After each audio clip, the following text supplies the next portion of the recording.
नमस्कार। आप सभी स्ट्रेट ऑफ हॉर्मूज का नाम सुनकर के लिटरली शायद पक गए होंगे। बहुत ही ज्यादा चर्चा में है स्ट्रेट ऑफ हॉर्मूज। कारण यह है कि भैया ईरान ने इसको ब्लॉक कर दिया है, इसलिए चर्चा में है।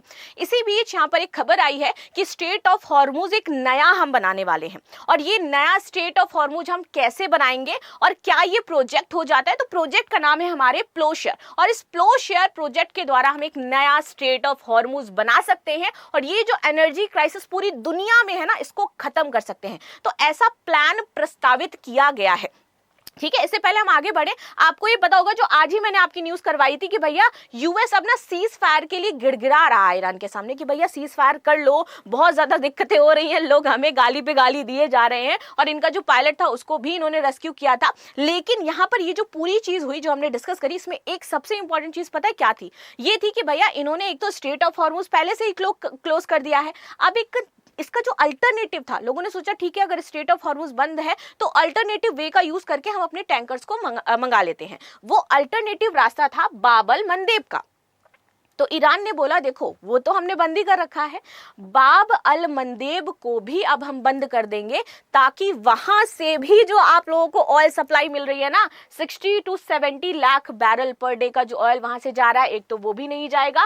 प्लस यहाँ पे बोला गया जो ग्लोबल समुद्री ट्रेड 10% यहाँ से होता है, इस जगह से होकर के गुजरता है, वो भी हम नहीं गुजरने देंगे। मेरा पूरा का पूरा मोटिव ये है कि यूएस को घुटनों पर लेकर के आना है और वो मैं लेकर के आऊंगा और अब मैं दोनों ही स्टेट बंद करूंगा। इसको सीरियसली हम लोग क्यों ले रहे हैं, उसकी बातों को सीरियसली लेना क्यों जरूरी है? क्योंकि उसने बोला था कि हम यूएस टेक को निशाना बनाएंगे और अमेज़न पर हमला किया, ऑरेकल पर हमला किया उसने, इसलिए जरूरी हो जाता है। यानी कि वो बाब अल मंदेब को आसानी से बंद भी कर सकता है। क्यों बंद कर सकता है? यहां पर आपको यमन दिखाई देगा, यमन के जस्ट बगल में हो जाती है अदन की खाड़ी, यहीं पर आपका बाब अल मंदेब है। और यमन में प्रॉक्सी किसके रहते हैं? ईरान के रहते हैं, हुती विद्रोही वहां पर रहते हैं जिनको वो पालता है पोसता है, तो आसानी से वो बंद कर सकता है। इसलिए इस धमकी को सुनना ज्यादा जरूरी हो जाता है। अब जिस विस्फोट की मैं बात कर रही थी कि भैया ये जो प्रोजेक्ट है, ये प्रोजेक्ट ये है कि आप न्यूक्लियर जो बॉम्ब है उनका अगर कंट्रोल्ड वे में विस्फोट करेंगे तो आप आसानी से नया स्टेट ऑफ हॉर्मूज बना सकते हो। और इसी को बोला जाता है हमारा प्रोजेक्ट प्लोशेयर, यानी कि पीसफुल तरीके से न्यूक्लियर एनर्जी का यूज करना जिससे पूरे मानव सभ्यता का उद्धार हो, ना कि वो पूरी तरीके से खत्म हो या डिस्ट्रैक्ट हो। अब ये प्लान अचानक से क्यों आ गया? ये नया प्लान नहीं है, पहले मैं बता दूं कि भैया विस्फोट करके हम, ये प्लान आया था आपके 90s के अराउंड, जहां पर नया पनामा कैनाल बनाने वाले थे और स्वेज कैनाल बनाने वाले थे। और इसी बीच ये ट्वीट आपका चर्चा में आया कि हमने जो एक प्रोजेक्ट बनाया था पनामा के लिए, उस टाइम हमने उसको फॉलो अप नहीं किया, तो इसको अभी हम फॉलो अप कर सकते हैं। और यहाँ पर न्यूट गिंगरिच का एक पोस्ट है जो बहुत ही ज्यादा चर्चा में चल रहा है। Instead of fighting over 21 mile wide bottle neck forever we cut a new channel through a friendly territory। इनका कहना है कि भैया हम हमेशा के लिए इस जड़ को ही खत्म कर देते हैं, ये 21 माइल का जो स्ट्रेट हो जाता है। एक काम करते हैं, हम एक नया स्टेट अपने फ्रेंडली नेशन से होकर के गुजार देते हैं और कट कर देते हैं। और इसका पूरा, और ये हम करेंगे कैसे? तो हमने जो पनामा कैनाल के लिए प्रोजेक्ट पहले सोचा था ना, उसका यूज करके हम यहाँ पर इसको बना सकते हैं। अब देखो आगे बात करते हैं, शुरू करते हैं स्ट्रेट ऑफ हॉर्मूज जो दुनिया के लिए बहुत ही ज्यादा जरूरी था। क्यों हम इस हद तक पहुंच गए हैं कि न्यूक्लियर एनर्जी का यूज करके नया स्टेट बनाना चाहते हैं, वो आपको यहां पता चलेगा कि भाई ये वो कंट्रीज हैं जो पनामा आपका जो स्ट्रेट ऑफ हॉर्मूज है उसके उधर साइड से हमें क्या देती हैं, ऑयल वगैरह सप्लाई करती हैं, एलएनजी सप्लाई करती हैं। इधर आपको कंट्रीज मिलेंगी जो वहां से परचेज करती हैं। अब जो सप्लाई करती हैं वो है Saudi Arabia, UAE, Iraq, Kuwait, Qatar और ईरान। इधर जो कंट्रीज यहाँ से परचेज करती हैं that is China, India, Japan, south Korea, other Asian countries, European countries. अब देखो इनका इकोनॉमिकली लॉस हो रहा है क्योंकि जा नहीं पा रहा है सामान, और यहाँ पर एनर्जी क्राइसिस हो रही है, तो यहाँ पर भी आपके इकोनॉमिकली लॉस बहुत जगह देखने को मिल रहा है। जो लेबर्स हैं वो घर जाना शुरू कर रहे हैं, तो दिक्कत दोनों को ही हो रही है। और पर डे यहाँ से 14.9 मिलियन बैरल तेल जाता है। ये इंपॉर्टेंस है स्टेट ऑफ हॉर्मूज की, और इसलिए हम नया स्टेट ऑफ हॉर्मूज बनाना चाहते हैं। अगर पूरे वर्ल्ड लेवल पर देखोगे जाके ना, तो 30% ग्लोबल सी बोर्न ऑयल ट्रेड यहाँ से होता है, 20% एलएनजी जो जो ग्लोबल ट्रेड है यहाँ से होता है। 80% एलएनजी यहाँ से पास होती है, 20% यूरोपियन एलएनजी, यूरोप के लिए यहाँ पर एलएनजी पास होती है। तो अब आप सोचो ये इंपॉर्टेंस कितना रखता है। इसीलिए हम कहाँ पहुंच गए, उस पुराने आइडिया पे जो यूएस ने कभी सोचा था कि हम पनामा कैनाल के लिए यूज करेंगे। अब इन्होंने क्या किया था, यहाँ पर देखते हैं। तो इन्होंने बोला था कि हम एक काम करते हैं, एक योजना लेकर के आते हैं जिसमें हम 14 अलग अलग समूहों पर 294 परमाणु धमाके करेंगे, नया पनामा जो नहर है वो बनाने के लिए, ठीक है। और इसके विस्फोट की जो पावर थी वो पता है कितनी थी, 166.4 मिलियन टन टीएनटी के बराबर थी। यानी कि उस समय जब इन्होंने सबसे शक्तिशाली एक थर्मो न्यूक्लियर बम का परीक्षण किया था ना, उससे भी 3 गुना ज्यादा। तो ये आपको पता चलेगा कि कितना तेज विस्फोट होता, कितनी ज्यादा इससे प्रॉब्लम हो सकती थी। और ये पनामा नहर बनाने क्यों जा रहे थे, नहीं तो हुआ ये था कि 1964 में जो पनामा नहर है वो यूएस के लिए ब्लॉक कर दी गई थी। यूएस के खिलाफ विद्रोह छिड़ गया था और यहाँ पर पनामा का यूज को लेकर के दिक्कतें शुरू हो गई थी कि हम आपको व्यापार यहाँ से नहीं करने देंगे। तो यूएस को लगा अगर पनामा नहर हमारे लिए ब्लॉक कर दी जाएगी तो भैया हमारा ट्रेड रूट बंद हो जाएगा, हमें बहुत ज्यादा लॉस होगा।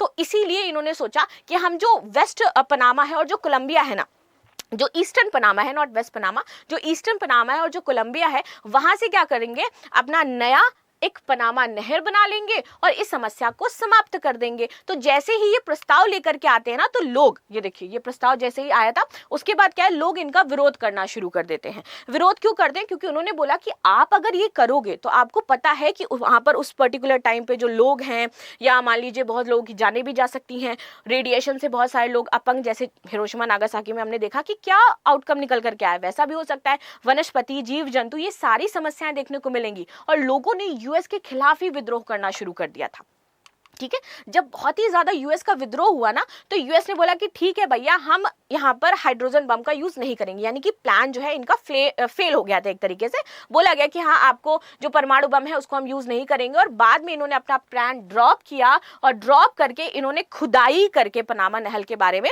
सोचा था कि हम जो खुदाई करके हम बना लेंगे, लेकिन वहां पर भी जो मैटर है वो रिजॉल्व हो गया और इस तरीके से कोई भी चीजें देखने को नहीं मिली। फाइनली उसी पनामा से वो अपना व्यापार करते, कुछ नया इन्होंने नहीं बनाया। अगर हम पनामा की बात करें तो ये 1904 में इसका कंस्ट्रक्शन शुरू हुआ था, 1914 में बन करके पूरी तरीके से रेडी हो गया था। एंड यूएस ने ही पूरा यहाँ पर दारोमदार संभाला था। इसी बीच ये तो एक हमने देखा कि इस पे प्रस्ताव आया। सेम ये प्रस्ताव स्वेज क्राइसिस में भी देखने को मिला था, मध्य पूर्व संकट, क्योंकि इस दौरान भी यही सेम चीज हुई थी। 1956 में हुआ क्या था कि इजिप्ट ने इस पे कंट्रोल कर लिया। अब जैसे ही स्वेज पर इजिप्ट कंट्रोल करता है तो ब्रिटेन और फ्रांस के लिए पूरी तरीके से ब्लॉक कर देता है इसको, कि आप, यानी कि आपको एंशिएंट से पता चलेगा कि ये जो कैनाल्स हो जाती हैं, स्ट्रेट्स हो जाते हैं, ये हमेशा से ही भू राजनीतिक तौर पर इंपॉर्टेंट रहे हैं। जब भी युद्ध की बात आती है, जब भी ऐसे क्राइसिस की बात आती है, ये जहां जहां पर है ना, उन नेशंस को एक अलग तरीके का सपोर्ट मिलता है। उनको लगता है भाई इसको बंद कर दो, सामने वाले तो झुकेगा झुकेगी, ऐसी चीजें देखने को मिलती हैं। तो यहाँ पर एक तरीके से कह लो कि इनके लिए अच्छी भी चीज है कि जहां से स्टेट ये आपके गुजर रहे हैं या जहां से आप देखो नहरें गुजर रही हैं, तो वो नेशन उनको ब्लॉक कर सकता है, उनको पावर हो जाती है इस तरीके की। तो एक तरीके से पावर ही है। तो यहाँ पर जैसे ये नियंत्रण कर लेता है इजिप्ट, ऑफकोर्स होता क्या है कि वहां से यूरोप का तेल, चाय, अन्य सामान महंगे होने शुरू हो जाते हैं। उनको लगता है अब हमें कोई अल्टरनेट देखना होगा। तो वापस से फिर यही अल्टरनेट निकल करके आया कि हम एक नई सुएज कैनाल बना लेते हैं। This is the Suez canal. यहाँ से गुजर करके आता था मेडिटेरियन सी से, ठीक है, जाता था। अब इनको लगा कि ये तो हमें जाने नहीं दे रहे हैं, तो इजराइल के पास से हम विस्फोट करेंगे और एक नया स्वेज कैनाल यहाँ पर बना देंगे और गल्फ ऑफ अकाबा में जाकर के मिल जाएगा। एंड देन इसके बाद रेड सी से होता हुआ हमारा व्यापार होता रहेगा। ये नया प्लान लेकर के आए थे, यहाँ से इजराइल से होता हुआ बना करके गल्फ ऑफ अकाबा को रेड सी से जोड़ने वाला, ठीक है। और करना क्या था, सेम यहीं पर परमाणु हमला करना था, ठीक है। बात आगे आ जाते हैं। तो इस तरीके से 2 बार ये सारी चीजें देखी गई। यहाँ पर फिर इस प्लान को ड्रॉप किया गया और उन्होंने बोला कि नहीं, हम क्या करते हैं, अब खुदाई करके ही कैनाल बना लेते हैं। तो फिर खुदाई करके कैनाल बनाने का प्रस्ताव पास हुआ। खैर, आगे बढ़ते हैं और देखते हैं यहाँ पर कि इन सारी चीजों के बाद, ये जो हमने देखा कि भाई पनामा में भी यही सारी चीजें हो रही हैं, इसके बाद स्वेज के लिए भी ये सारी चीजें आई थी, यानी कि प्रस्ताव रखा गया। लेकिन सबसे बड़ी प्रॉब्लम क्या आ रही थी, प्रॉब्लम यही आ रही थी कि ये जो बॉम्ब है ये कई गुना ज्यादा रेडिएशन उत्पन्न कर सकते हैं और इससे बचने के लिए, इसके झटकों से बचने के लिए हमें बहुत कुछ प्रिकॉशंस अपनाने पड़ेंगे, क्योंकि बहुत ही ज्यादा शक्तिशाली हो जाता है। तो अब स्ट्रेट ऑफ हॉर्मूज का जो हम अल्टरनेटिव निकाल रहे हैं, जो हम कह रहे हैं कि काट करके बनाएंगे, ये है स्ट्रेट ऑफ हॉर्मूज। ये कह रहे हैं इसको कट कर दो, यहां से एक नया स्ट्रेट ऑफ हॉर्मूज बना लो। यानी कि ये है ना, इनका कहना है कि यूएई फ्रेंडली नेशन है, ओमान फ्रेंडली नेशन है, तो यहां से इसको कट करो, यूएई और ओमान से लेकर के आओ, सीधे यहाँ पर आपका मिल जाएगा गल्फ ऑफ ओमान में, और यहाँ की समस्या ही खत्म हो गई, हमेशा के लिए समाप्त हो गई, हमें और कुछ करना ही नहीं है। अच्छा, अब इसमें दिक्कतें क्या है, ये तब मुमकिन था, अगर उस टाइम मुमकिन था तो आज भी ये मुमकिन है, लेकिन जो उस टाइम समस्याएं थी वो आज भी समस्याएं हैं, सिंपल सी बात हो जाती है। तो 1960 के दशक में परमाणु तकनीकों को लेकर के दुनिया में एक अलग तरीके का उत्साह था। इंजीनियरों का मानना था कि इससे मेगा प्रोजेक्ट को बहुत कम समय और लागत में पूरा किया जा सकता है। आज भी हम देखते हैं बड़ी बड़ी चट्टानों को तोड़ने के लिए जो छोटे छोटे बॉम्ब होते हैं उन सबका यूज किया ही जाता है, लेकिन उसके आउटकम ये देखने को मिलते हैं कि भैया भूस्खलन वगैरह ये सारी चीजें आती हैं। खैर, रेडियो एक्टिव खतरा उत्पन्न हो सकता है परमाणु धमाके से, कानूनी बाधाएं बहुत ज्यादा है। 1963 में limited nuclear test ban treaty में खुले में सतह पर के पास परमाणु धमाका करने में कड़ा प्रतिबंध था। ठीक है, पर्यावरण और जन विरोध, क्योंकि हजारों लोगों का विस्थापन और प्रकृति से होने वाली जो अपूर्णीय नुकसान है वो आप कैसा पूरे करोगे। और 1970 के दशक तक इन प्रस्तावों को जोखिम ज्यादा और फायदा कम मान करके ठंडे बस्ते में ही रखा गया। तो जैसे कि तब इसको ठंडे बस्ते में रखा गया था, लेकिन अगर ये सिचुएशन जिस तरीके से वॉर चल रहा है, जिससे हमें क्लियरली इंडिकेशन मिल रहा है कि नहीं खुलेगा straight of Hormuz, this is clear, Iran नहीं खोलने वाला है। उसका कहना है कि भैया देखो हम क्या करेंगे, हम तुमको घुटनों पर ला करके ही रहेंगे। अब ये न्यू जो डेवलपमेंट्स हुए हैं, क्यों हम ये कह रहे हैं कि भैया ये नहीं खोलने वाला। अभी देखो, ईरान से इंटेलिजेंस चीफ किल्ड, यहाँ पर मार दिए गए। यूएस ने एक और इनके इंटेलिजेंस जो चीफ थे उनको मार दिया, नाम था इनका माजिद खादेमी, ये है इनको माजिद खादेमी, इनको मार दिया। ठीक है, अब डोनाल्ड ट्रंप वो है आज ब्रीफिंग करने वाले हैं, मतलब अगर हम इंडियन टाइम की बात करें तो आज रात 1 बजे ब्रीफिंग करने वाले हैं, रात में, वहां पर दिन का 1 बजे होगा क्योंकि टाइम का इशू रहता है भाई। तो वो इसके बारे में बातचीत करने वाले, वो कह रहे हैं कि अब हम कड़े प्रतिबंध लगाएंगे, हम और भी ज्यादा हमले करेंगे, हम ये जो ईरान है उसको पूरी तरीके से तबाह कर देंगे। तो अब दोनों ही नेशन एक दूसरे के सामने झुकने के लिए रेडी नहीं है।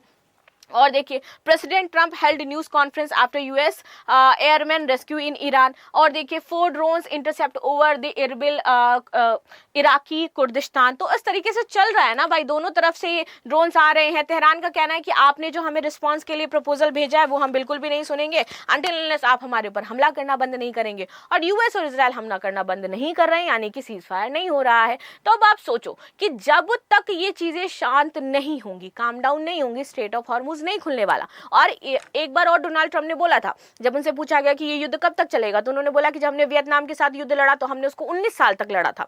ठीक है, अदर नेशन के साथ और हमने युद्ध लड़ा था तो उसको हमने 4-5 साल तक लड़ा था। तो अब आप सोच लीजिए कि युद्ध कब तक चलेगा।